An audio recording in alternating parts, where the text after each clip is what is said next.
Hi, students. We're going to go through some procedures here. So this is what I'll be doing in class for students, and if you are on our virtual days. So tomorrow will be Monday. For Thursday students, I want you to watch this video, and as we progress through other days, it'll be kind of the same way. So yeah, we're just going to jump into a lot of stuff. And then whenever we come together on Wednesday for a virtual Zoom on our e-learning day, we'll kind of wrap up all of this stuff. So I'm going to try to go through all of the things. I'm sure I'm going to forget some things in this, but just go through, watch this video of all the procedures. Lots of stuff going to go over how the year is going to operate. So first off, one of the first things you'll notice when you walk in my room is that I have some flexible seating. And this is going to look a little bit differently than I wanted it to, just because of social distancing. So you can see the seats located in the back of the room there. On the first day, you can actually even see it in this first picture. There's a sticky note on one of those desks. So desks are marked on your first day with a sticky note. And those are only the desks that we're going to sit at, and that kind of helps spacing a little bit more. But I'll give you some choice of the style of seat you have. Now, I do have some desks, and I'll have to have students in those desks, but I will give you priority if you would like a wobble cushion on there.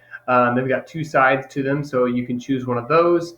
All my other seats, you really can't see this in the picture here, are tables. And there are traditional chairs at those, but we can move the chair out of the way. You can either get a stationary stool, you can get a rolling stool, or you can get a yoga ball.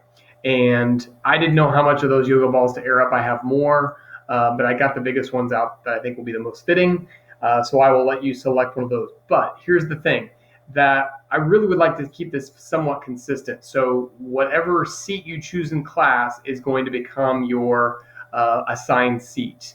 We're going to have to track where students are at and who they're exposed to, just for the sake of security and safety. So you have to have an assigned seat. Typically in a flexible seating arrangement, usually you don't have an assigned seat, but we really have to do that this year. I will try to vary that some. We may change a seating chart at the end of the 9 weeks. Try to choose the seat that you think will be the most fitting for you. I really don't want this to end up being kind of like a fight over chairs. First one in gets the best seat every day. So, there's multiple of each type. Hopefully that doesn't cause any kind of a problem. I don't want to see anybody fighting over the furniture. And then we also just need to take care of it. So I did a donor's choose in the spring and was able to purchase about $600 worth of materials. And so I want it to last several years. I think some of it's pretty good quality. I'm a little bit concerned about the yoga balls. Definitely don't want to get any pencils or any scissors near those, and that they pop would not be good, because then I would have to start putting those things away. Also, we're going to sanitize those things at the end of each class. That way, when a new group of students comes in, they don't have to worry about sanitizing it. So we're going to take care of that at the end of class. That'll be part of our wrap-up procedures, where we'll wipe down, we'll spray off the tables, and we'll spray the seats. We might leave it up to the next group to wipe those off. We'll just have to see how first couple days go, but that's going to be our seating. I don't ever really emphasize a whole lot of rules, because I just feel like, we should know as seventh graders how to really to act. I will tell you, I try to handle discipline in my own class and not have to involve administrators, but if it comes to that, I can. I usually try to conference with students out in the hallway if we need to, and then they return, and hopefully that kind of fixes things. So, my wife works at EPS, and I know from having my own boys in the building, they have one motto there, and it's do the right thing and treat people right. And I think if we keep that in mind, some of these things deal with that on this list here, then we're not going to have any problems at all, and we can really allow learning to really take center stage in our class. So one of the ways that we can treat people right is we can keep our masks on correctly. You're going to see several teachers have all kinds of funny signs, showing the ways not to wear your mask. So I just want to make sure you're wearing that correctly. It's covering your nose and covering your mouth. And then we need to maintain appropriate distance. Now, that's not always going to be possible. You're going to have to get up and sharpen a pencil. You may need to get a tissue, use hand sanitizer. That's fine. We just want to try to be careful about the distance that we have between us. So, that's even for me the same way. We need to interact some, but we'll try to keep our distance from each other the best that we can. But that's kind of the reason that we're making the masks required the whole time, because sometimes we're not going to be able to be, 6 feet apart.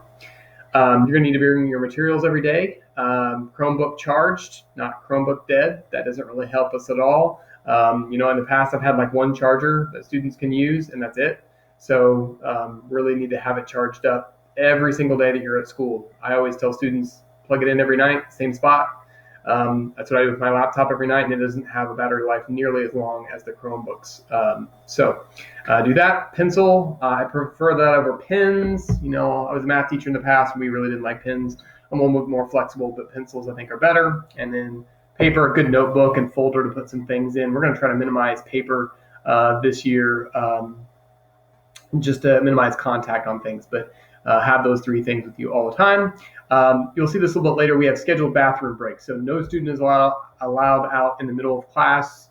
We will have a scheduled time. You'll see those posted here in a little bit. And that's when we're all going to go to the bathroom.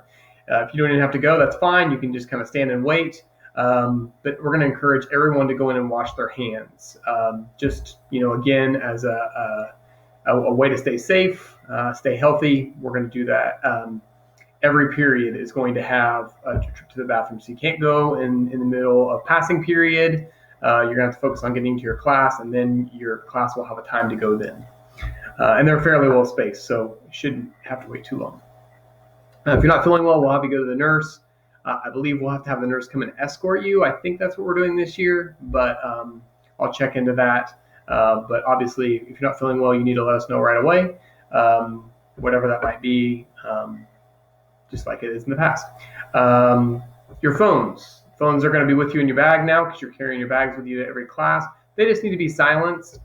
They still can be taken away if it becomes a problem. I understand that sometimes we're going to forget, and it's going to be, it's going to ring in the middle of class, and we'll just continue on. But if it becomes a problem, definitely it's becoming used in class without permission, then that's when I really have, grounds to take that away. So just be aware. I know that's a little bit different, but and occasionally we might have phones. I see on the first day with using Remind, we might have those out so we can get you signed up for that. So the schedule here, I'm going to try to move this out of the way so we can see that a little bit better.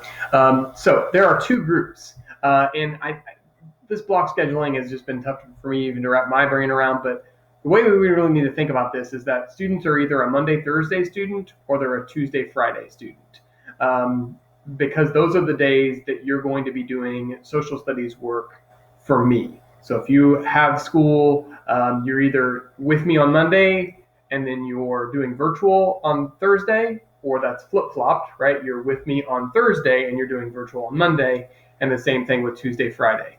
So it's going to take us all a little bit of time to get used to that. But what that means is that you have 2 days there that's required time that you're going to be working on social studies.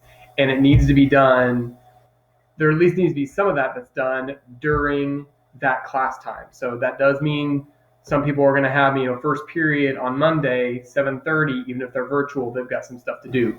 Mainly it's a way for me to take attendance. I'll get to that in a second here. That some of my tasks are going to be more fixed when they're worked on, then some are going to be more flexible. But just keep that in mind. Also, Wednesday is an e-learning day for everyone. And there's going to be a shortened 30-minute time that everybody's going to check in with me. We'll probably have a Zoom meeting on that day. And so there's kind of like 3 required social studies days: one in person, one e-learning, and then that e-learning is the opposite day when you're home. And then Wednesday is e-learning for everybody. So there's 3 days that there's going to be some required social studies work. So I know it's weird, but just keep that in mind. It's taken me some time to get used to that too. But three days of social studies is kind of what you need to be putting in your brain of things that will need to be tasks that need to be done either with me when you're doing virtual or you're doing the Wednesday e-learning. So let's talk about this fixed. It's not letting me advance the slide here. Okay, class times. I think that's what we're ready for. So I didn't list the entire schedule. I only list the part of the schedule that really affects me. Every teacher is going to be going through this. So Monday, Thursday students, these are our 3 times that social studies will be meeting. So depending on when I see you, so if you're a first period social studies student and you are in the second half of the alphabet, right, you're not going to be in class physically on Monday at 7:30, but you are going to be with us virtually. So you need to make sure that you are checking in during that time. There will be a question posted, and then I will have the task for that day on there. This video will be the task for day 1 that you need to watch that. And I've also got the restroom times listed there. So you can see we're going to be on an 80-minute time frame. I know it's a little bit longer than that, but when you talk about 4 minutes for the restroom, so first period, we're going to go from 8:40 to 8:44.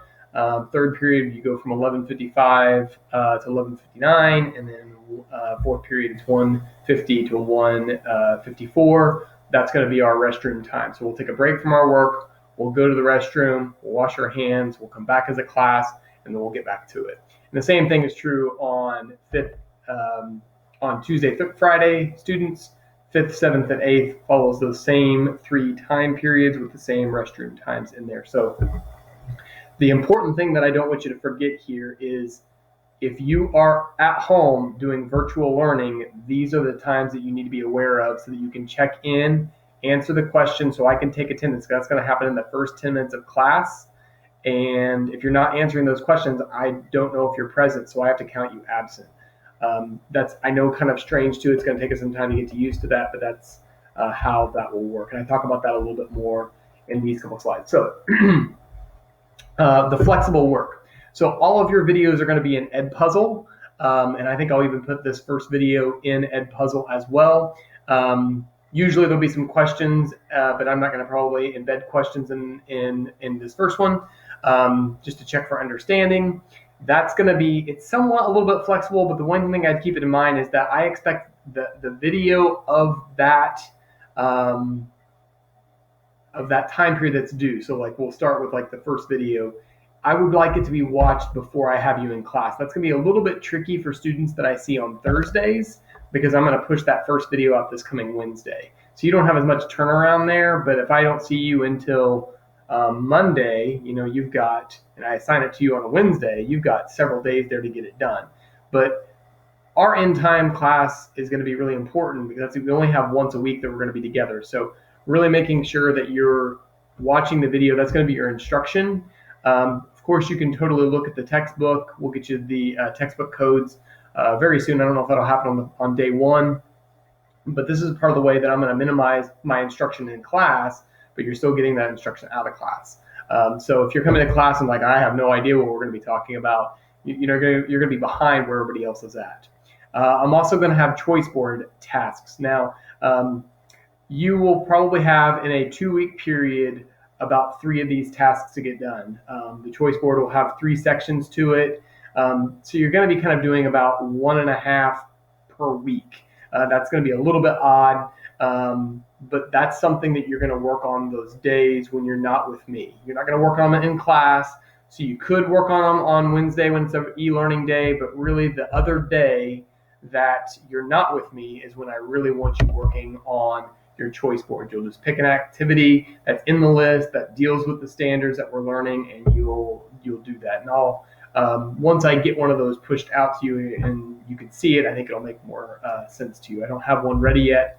That'll be ready to be pushed out onto you on Wednesday. I'm thinking of this as a Wednesday to Wednesday schedule. Maybe you've kind of picked up on that as I've been talking. Wednesday, we're going to have our Zoom to introduce the concepts, and then you should kind of begin watching those videos depending on when I have you. Thursday, Friday students will meet with me. Having already watched that video, we'll do in-class activities. And then the same thing with my Monday, Tuesday students. They'll be a little bit further behind when we do the in-class activities.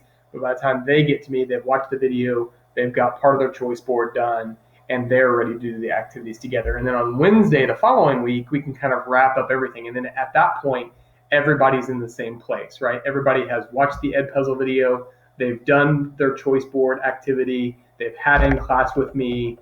We're ready to kind of wrap that up and move on. Again, this is going to take some time to get used to, but that's kind of the way that I'm envisioning. And so the choice board and the Edpuzzle, it's not like, well, that's got to be done at 7:30 he pushes it out, it's going to be done in the first 30 minutes. Not necessarily. There's a little bit of flexibility. I know there's a lot of situations when you're at home, you may have to be watching a sibling or something else that's going on. So I am a little bit flexible when those get done, but you can't be coming to class with work not finished, because that's not going to have you be prepared. And we're going to have assessments, and all that stuff has to be done before we get there. So I can talk more about that on Wednesday when we meet together. If you got more questions, how that's going to look, and maybe at that point I'll be able to show you the choice board. So the more fixed work is that 10-minute section at the start of a period when you need to answer that question. That has to be done then so I can take attendance. I know you may do other work later on, but I have to have a set time that I can take attendance. I can't be checking, my attendance at 11:30 at night when you decide to watch a video. It's got to be done during that time. So that's a little bit more of the fixed work. And then on Wednesdays, I'll show you the schedule here in a minute for Wednesdays.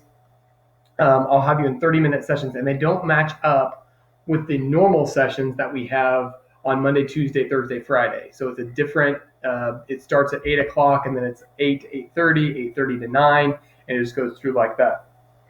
So you'll need to maybe set some reminders about when you have certain classes. It's just going to take us a little bit of time to get used to that, I'm sure. But during that 30 minutes, I want you to be with me. And I'm trying, most of the time, I'm going to make it probably some kind of a virtual meeting. And then we might even do like a game within that. And we'll play, a Gimkit or a Kahoot or something like that virtually, or even use things like Padlet or maybe a Nearpod, where we can kind of do some interactive things that way.